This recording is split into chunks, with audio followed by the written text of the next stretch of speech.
Onde está o Messias? Evangelho de Lucas. Comentário de Mari Persona. Agora que os discípulos sabem quem é aquele que eles seguem, o Cristo de Deus, Jesus ordena que eles não digam isso a ninguém e acrescenta: é necessário que o Filho do Homem sofra muitas coisas e seja rejeitado pelos líderes religiosos, pelos chefes dos sacerdotes e pelos mestres da lei, e seja morto e ressuscitado no terceiro dia. Quando Pedro respondeu no versículo 20 que Jesus era o Cristo, ele estava falando do Messias, prometido para reinar sobre Israel e as nações gentias. Mas no versículo 22, Jesus fala de si como o Filho do Homem, um título que tem a ver com a humanidade e com a nova criação em contraste com aquela que foi arruinada pelo pecado no Éden. É como Filho do Homem que ele assumirá a posição em que Adão falhou, ser Senhor de toda a criação. O Salmo 8 fala disso.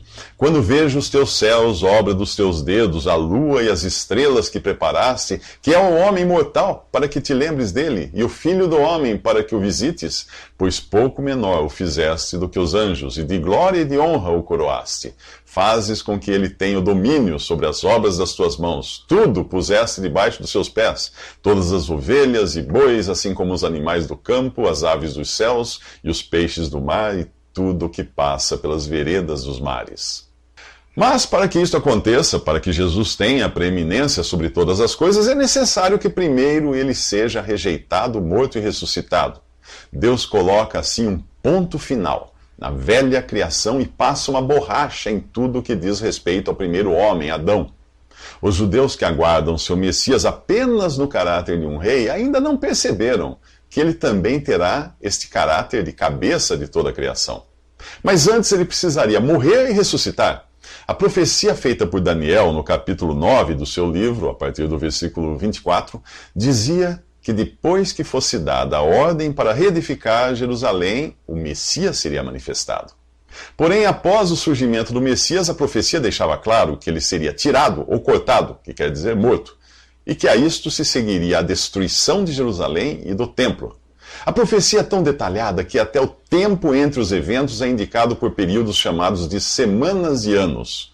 Todo judeu sabe que Jerusalém foi reconstruída na época de Esdras e Neemias e novamente destruída pelos romanos no ano 70 da era cristã. O que os judeus não percebem é que entre uma coisa e outra o Messias deveria ter vindo e sido tirado, isto é, morto e ressuscitado. Só assim Jesus poderia cumprir tudo o que havia sido profetizado a seu respeito e chamar para si um povo distinto e separado, que é o que vamos ver nos próximos 3 minutos. Mas antes disso, se você for judeu, leia Daniel 9, versículo 24 em diante, e tente achar o Messias. Onde está o Messias ali? Depois da revelação de que Jesus é o Messias esperado por Israel, os discípulos são exortados a não divulgarem essa informação, pois ainda não era a hora dele se manifestar como um Messias vitorioso. Antes de vir como Rei de Reis e Senhor de Senhores, Jesus precisa passar pela morte de cruz. E é da cruz que ele fala no versículo 23, porém agora se referindo aos seus seguidores.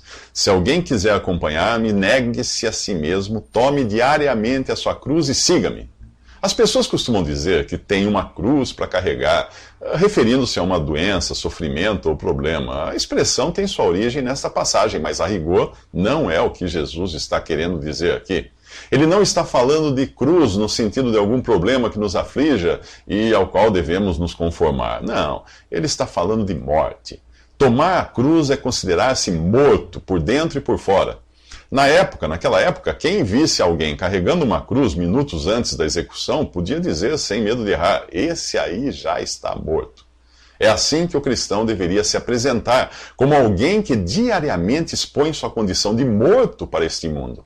E é este o significado de tomar diariamente a sua cruz.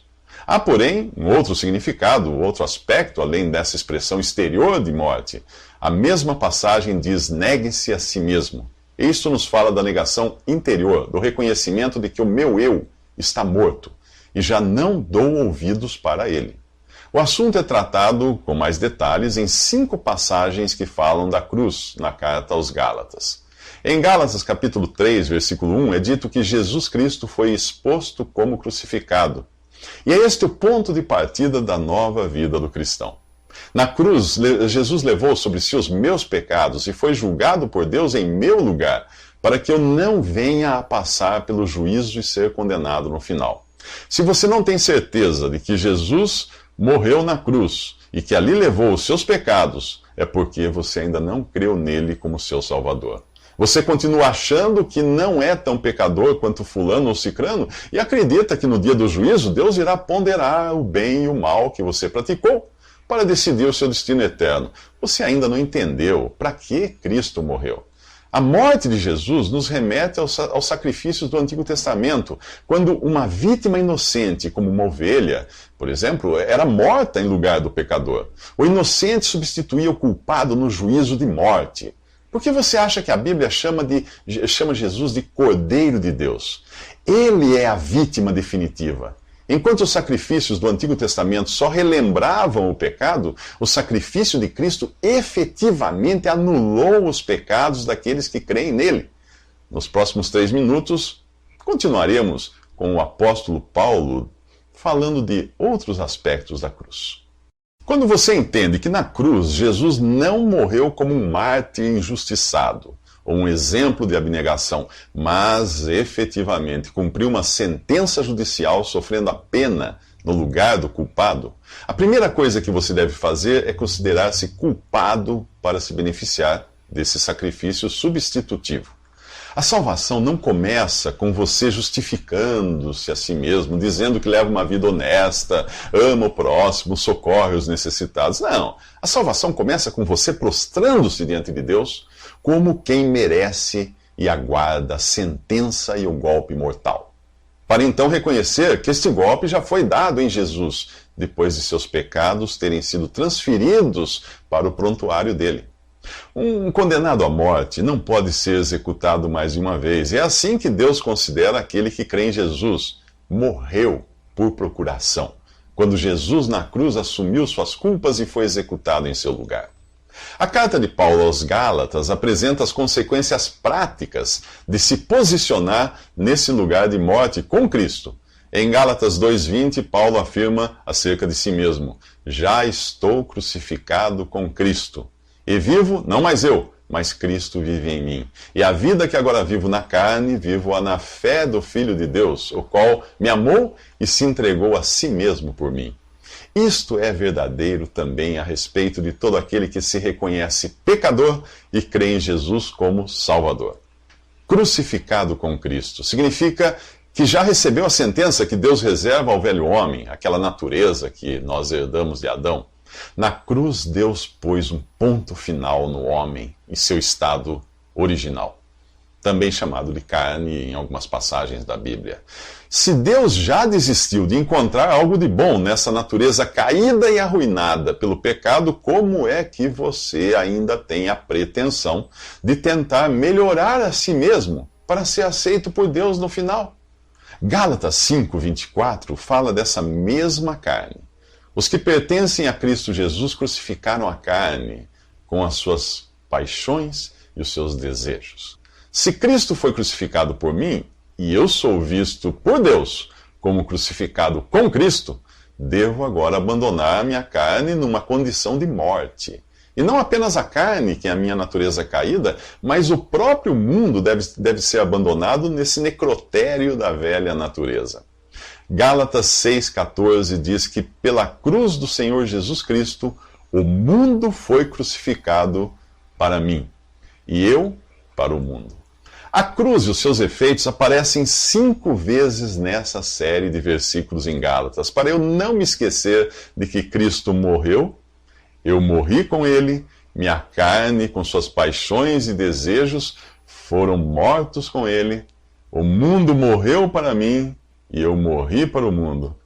Diante de uma sentença de morte tão completa que Deus aplicou sobre o homem no seu estado natural, por que alguém de sã consciência iria querer procurar em si mesmo algo de bom para oferecer a Deus? Nos próximos 3 minutos, Jesus fala de salvar a vida ou perdê-la. Jesus diz: quem quiser salvar a sua vida, a perderá. Mas quem perder a vida por minha causa, este a salvará. Existe uma vida que é desejável e compatível com a natureza que herdamos de Adão, Paulo explica que o primeiro homem, Adão, tornou-se um ser vivente. O último Adão, que é Jesus, espírito vivificante. O primeiro homem era do pó da terra, o segundo homem do céu. Os que são da terra são semelhantes ao homem terreno, os que são do céu ao homem celestial. Isso está em 1 Coríntios 15. Se você crê em Jesus, possui agora uma nova vida cuja origem está no céu e não na terra. A vida que você herdou de Adão nunca desejou as coisas do céu. E a vida que você agora possui em Cristo nunca ficará satisfeita com as coisas da terra e a vida que o mundo tem a oferecer. Sim, o mundo oferece uma vida, mas é a mesma vida que a humanidade tem escolhido desde os tempos de Caim. Que adianta o homem ganhar o mundo inteiro e perder-se ou destruir a si mesmo? O assassino de Abel, Caim, que assassinou seu irmão Abel, não só inaugurou uma religião de boas obras ao tentar agradar a Deus com o fruto do seu trabalho, como também construiu a primeira cidade e deu origem à civilização tal qual nós agora conhecemos. No capítulo 4 de Gênesis, você encontra os descendentes de Caim inventando agropecuária, cultura, indústria. O homem terreno agarra-se a estas coisas, muitas delas perfeitamente lícitas, porque é tudo o que ele tem para satisfazer a vida que herdou de Adão. Mas no final ele terá perdido sua vida aqui e eternamente. O cristão não caminha aqui como uma besta quadrúpede que olha só para o chão, mas ele caminha com seus olhos fitos no céu. Não vive aqui preocupado com o desprezo que vai receber das pessoas, pois as suas expectativas estão na glória. Ele olha para Jesus, autor e consumador da nossa fé. Ele, Jesus, pela alegria que lhe fora proposta, suportou a cruz, desprezando a vergonha, e assentou-se à direita do trono de Deus. Isso está em Hebreus 12. Jesus literalmente perdeu a vida aqui por ter em vista a glória celestial. Em todas as épocas, os que foram da fé aguardaram a cidade que tem alicerces, cujo arquiteto e edificador é Deus, reconhecendo que eram estrangeiros e peregrinos na terra. Esperavam eles uma pátria melhor, isto é, a pátria celestial. Por essa razão, Deus não se envergonha de ser chamado Deus deles, pois preparou-lhes uma cidade. Isso está em Hebreus 11. Jesus conclui dizendo: se alguém se envergonhar de mim e das minhas palavras, o Filho do Homem se envergonhará dele quando vier em sua glória e na glória do Pai e dos santos anjos. Se Deus não se envergonha de ser chamado o seu Deus, por que você se envergonharia de Jesus, não é mesmo? Nos próximos 3 minutos, Jesus permitirá que 3 de seus discípulos espiem por uma fresta no tempo e espaço. O que eles veem os marcará profundamente para o resto de suas vidas.